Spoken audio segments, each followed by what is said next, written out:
Lo que yo siento es que la política de aquellos en el círculo de poder, si puedo usar ese término,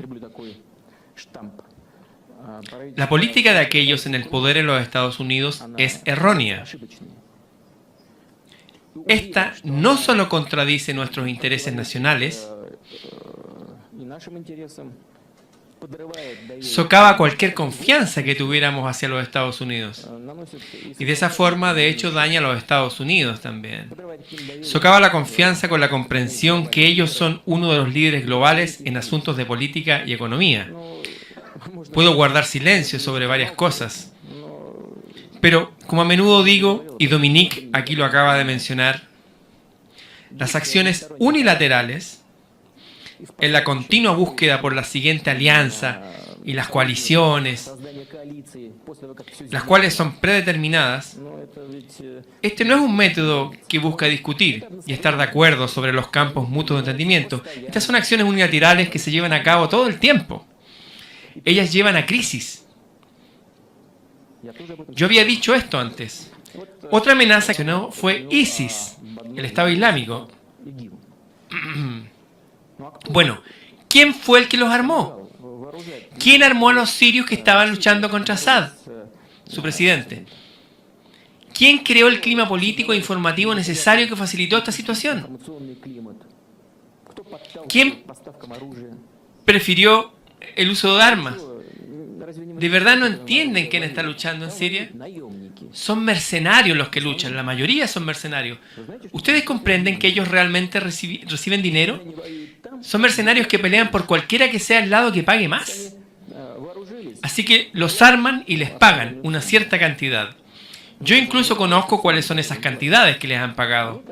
Así que ellos luchan, tienen armas, no pueden hacer que regresen. Entonces ellos descubren que en otro lugar les pagan un poco más. Así que se van a luchar ahí. Después ocupan los campos de petróleo. Donde quiera que sea, en Irak, en Siria. Comienzan a extraer el petróleo. Este petróleo es comprado por alguien. ¿Dónde están las sanciones sobre las partes comprando este petróleo? ¿Dónde están? ¿Ustedes creen que los Estados Unidos no saben quién está comprándolo? ¿No son sus aliados los que están comprando petróleo de ISIS? ¿No piensan que los Estados Unidos tienen el poder de influenciar a sus aliados? ¿O el punto es que en realidad no quieren? Entonces, ¿por qué bombardear a ISIS? En áreas donde comenzaron a extraer el petróleo y pagan más a los mercenarios. En esas áreas los rebeldes de las fuerzas opositoras sirias civilizadas inmediatamente se unen a ISIS, porque ellos les pagan más. Yo considero que esta política absolutamente poco profesional no está basada en hechos del mundo real. Debemos apoyar a la oposición siria civilizada y democrática. Así que los apoyan, los arman y después al otro día se unen a ISIS. ¿No pueden pensar un paso más adelante? No defendemos este tipo de política de los Estados Unidos. Lo consideramos errónea. Esto daña a todas las partes, incluyendo a ustedes, los Estados Unidos. Cuando se vuelve considerado como algo de nuestro interés nacional, realmente me gustaría si las personas quienes plantean las preguntas algún día les revelarán. Tal vez entonces podamos de alguna manera revertir la situación. Si eso no sucede, al menos les pediría enviar mi mensaje a su gobierno, al presidente de los Estados Unidos, al vicepresidente, a todas las otras personas relevantes. Confrontación o algo parecido. Cuando empiecen a considerar nuestros intereses nacionales en sus acciones, cualquier otro desacuerdo que podamos tener se autorregulará. Esto necesita ser hecho, no solo hablar de esto. Deben considerar los intereses de otros y deben respetar a otros. Ustedes no pueden estrujar a otros. Ustedes no pueden considerar solo sus beneficios o lo que ustedes requieren en todo. En economía, en su actividad militar, en cualquier esfera. Tienen que considerar a los otros. Miren a Irak, la situación es terrible. Miren a Libia y lo que ustedes hicieron ahí. Ustedes hicieron eso ahí. Ustedes incluso tuvieron una decisión del Consejo de Seguridad por esto. Para establecer una zona de exclusión aérea. ¿Para qué? Fue para que la Fuerza Aérea pudiera volar y bombardear a los rebeldes. Esa no fue la decisión más inteligente. Pero bueno, ¿qué hicieron para proceder por su cuenta? comenzaron a bombardear al territorio. Esto es una clara infracción a la resolución del Consejo de Seguridad. Esto es completamente una agresión sobre un Estado. ¿Fuimos nosotros los que hicimos eso? Ustedes lo hicieron con sus propias manos, embajador. ¿De quién es la culpa? Es culpa suya. De hecho, una catástrofe terrible. Pero no busquen a quien culpar cuando son ustedes cometiendo estos errores. No busquen a otro. Ustedes cometieron esos errores. Ustedes deben hacer lo opuesto. Sobreponerse al interminable deseo de dominar. Sobrepónganse a ese deseo. Ustedes deben dejar de actuar con ambiciones imperialistas. No envenenen la conciencia de miles de millones de personas como si no pudiera ser de otra forma sino la política imperialista. El mundo vive momentos de tensión que nos recuerdan de alguna manera la Guerra Fría. Las grandes potencias están confrontadas y la paz se ve amenazada. Vamos por partes. Sin duda el gobierno sirio se merecía una represalia por el ataque con armas químicas que costó la vida de por lo menos 85 personas, entre ellas 20 niños. Se trató de un crimen horrible con armas que están expresamente prohibidas para ser utilizadas incluso en medio de los horrores de una guerra. Sin embargo, Estados Unidos actuó fuera del derecho internacional. Sin la aprobación de la ONU, el presidente Trump ordenó el lanzamiento de 59 misiles Tomahawk desde buques en el Mediterráneo contra Siria. Objetivo, destruir el aeropuerto desde donde despegaron los aviones que presuntamente habían lanzado esas armas químicas en un poblado bajo el control de rebeldes contrarios al gobierno sirio. Trump actuó como un justiciero. Si cada país se hiciera justicia por sí mismo cuando lo desea y donde lo desea, el mundo sería un caos total y la violencia entre los países no tendría control.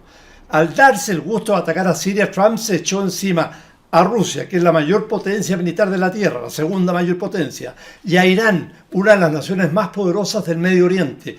Rusia e Irán son aliados del presidente sirio Bashar al-Assad y están muy involucrados en esa guerra civil. Esta semana advirtieron a la Casa Blanca que ordenarán represalias si ataca de nuevo a ese país. Entonces uno se pregunta si se produce un nuevo ataque con armas químicas contra civiles, ¿qué hará Trump? ¿Ordenará otra represalia sabiendo que Rusia e Irán podrían responder con sus armas? Dado su carácter impredecible, violento y vehemente, no se puede descartar que ataque de nuevo, pese a los enormes riesgos que esto implica. Trump también anunció que desea derrocar al presidente sirio. Esta es una decisión alocada. Bashar al-Assad puede ser un dictador y un criminal, y lo es, pero si es derrocado por Estados Unidos sin que exista una transición preparada, el vacío de poder en Siria podría ser llenado por los yihadistas de Al-Qaeda y por el Estado Islámico, que ya controlan importantes áreas de ese país. Y en Siria podrían acentuarse el caos y la guerra entre las muchas facciones que hoy luchan en su guerra civil, como son, por ejemplo, el ejército sirio, los soldados rusos, soldados iraníes, Hezbollah, que es una milicia chiita libanesa, los kurdos, los palestinos del Frente Popular para la Liberación de Palestina, los liberados del Sham, que es una coalición de varios grupos de corte islamista y salafista, el Frente al-Nusra, que es una rama local de Al-Qaeda, y el Estado Islámico. Por algo, muchos hablan del avispero sirio. Además, la violencia yihadista impulsaría a millones de refugiados hacia los países limítrofes de Siria, aumentando la ya muy grave crisis de inmigrantes del Medio Oriente que, como sabemos, rebota en Europa. Siria es un país muy joven. Desde el siglo XVI hasta principios del XX formó parte del Imperio Otomano. Luego fue dominada por Francia, de la que logró su independencia recién en 1945. Y ahí en adelante ha vivido durante largos periodos en guerras civiles o bajo dictaduras, jamás bajo una democracia. De manera que, como vemos, el presidente de Estados Unidos no puede llegar y actuar para imponer la ley internacional y valores democráticos de tipo occidental, como tampoco debió haberlo hecho, recordemos, el presidente George Bush cuando invadió Irak en el 2003, también contra el mandato de las Naciones Unidas. Saddam Hussein era un dictador, pero lo que quedó después de él fue mucho peor. Gran parte del terrorismo islámico en el mundo nació del vacío de poder que dejó en Irak esa invasión estadounidense. Y ahora Trump está enviando portaaviones y cruceros y destructores hacia la península de Corea para presionar a Corea del Norte, aliado de China, a que no siga con su programa de desarrollo de armas nucleares y de un misil balístico de largo alcance capaz de llegar hasta los Estados Unidos. Si el ataque sobre Siria fue una locura, un ataque contra Corea del Norte lo sería aún más. En los próximos días, Norcorea va a estar celebrando fiestas nacionales durante las que se espera podría lanzar misiles de nuevo hacia el mar de Japón o realizar una nueva prueba nuclear. Si esto ocurre, Trump anunció que va a efectuar un ataque de represalia. En los tiempos que vienen será necesario que los líderes mundiales, en especial el presidente ruso Vladimir Putin y el de China Xi Jinping, puedan mantener el máximo de prudencia todo lo que les sea posible, porque Donald Trump, el justiciero, más bien un pendenciero como matón de barrio, está poniendo en riesgo la paz mundial. Lo han tratado de todo: loco, homofóbico, mentiroso, abusador, cobarde, racista y demagogo. Por desgracia, todo eso puede ser Donald Trump, el hombre que con el voto popular ocupa el cargo más importante del mundo. Lo bueno es que muchas fuerzas poderosas ya están contra él, no solo el Partido Demócrata y diarios importantes como el New York Times o el Washington Post. Además, se echó encima al FBI y a la CIA, que lo están acosando permanentemente y sin tregua. Si Trump creyó que podría hacer lo que quisiera, bueno, está aprendiendo a que no será tan fácil. Lo malo es que su personalidad narcisista lo lleva a seguir intentándolo. En la mitología griega, el bello joven Narciso se enamoró insaciablemente de su imagen reflejada en el agua.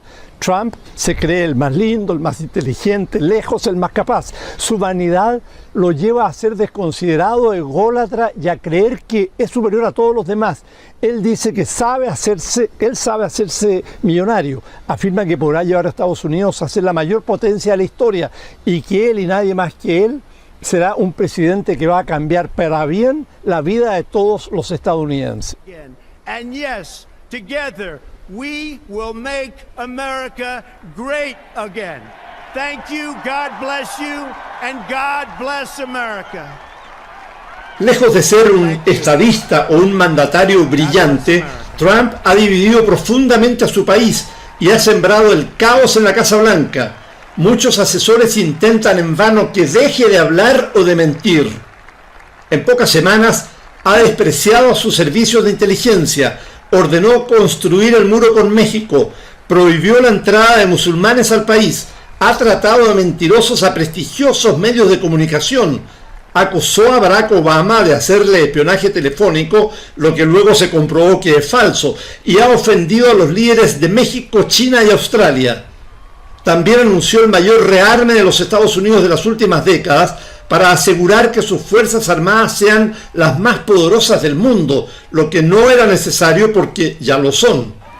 Lo peor del gobierno de Trump es el odio racial y religioso que ha surgido en su país por años, considerado faro de la libertad y el refugio de los inmigrantes como su propia familia y su mujer. Desde el 20 de enero, cuando asumió el poder, a muchos estadounidenses por su color de piel o religión los insultan en las calles, los desprecian en las oficinas y los maltratan en los aeropuertos. Desde enero, más de 100 escuelas y centros sociales judíos han recibido amenazas de bomba y algunos cementerios judíos, como este de Filadelfia, han sido profanados. Esto parece comprobar que el triunfo de Trump se debió en especial al racismo de los blancos, que sienten miedo y desprecio de los extranjeros, miedo también a otras razas y a otras religiones. Miles de negros, latinos, asiáticos, árabes, musulmanes y judíos hoy están atemorizados en Estados Unidos. Un hombre nazistoide, belicoso, agresivo y tan impredecible como Donald Trump debiera ser alejado de la Casa Blanca. La situación es en extremo grave. Con él, la paz del mundo está amenazada. Sus ideas extremistas tienen seguidores en Europa, donde partidos xenófobos que odian a los inmigrantes están a punto de lograr el poder en muchos países.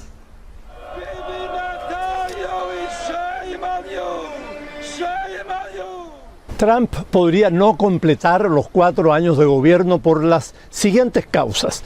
Primero, por muerte. 4 presidentes de Estados Unidos fueron asesinados y 4 murieron por causas naturales. Segundo, por renuncia voluntaria. Tercero, por ser destituido por el Congreso. Veamos, con 70, casi 71 años no sería raro, tan raro que él pudiera morir de enfermedad.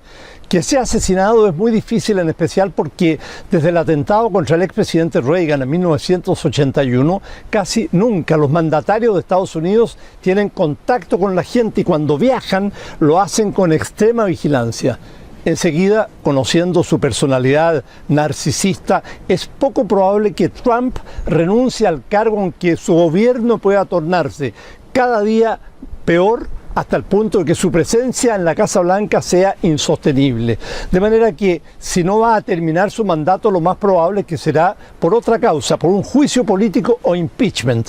Para que sea aprobada su destitución, ella debe contar con el voto de por lo menos 2/3 del Senado. En estos momentos eso sería casi imposible, pero más adelante nadie sabe lo que puede ocurrir. Por ejemplo, su situación se podría verse muy agravada si se comprueban las acusaciones de que Rusia tiene videos suyos de orgías sexuales o perversiones grabados en un hotel en alguna de sus visitas a Moscú y que esos videos lo llevaron a actuar en concomitancia con el Kremlin para lograr la derrota de su oponente Hillary Clinton, o peor aún, lo obligaron a mantener una política exterior que no dañe los intereses de Rusia. De todas formas, insisto en que, salvo un cambio radical en su comportamiento, así como va, es altamente improbable, por lo menos eso pienso yo, que Donald Trump termine su periodo de 4 años como presidente de Estados Unidos.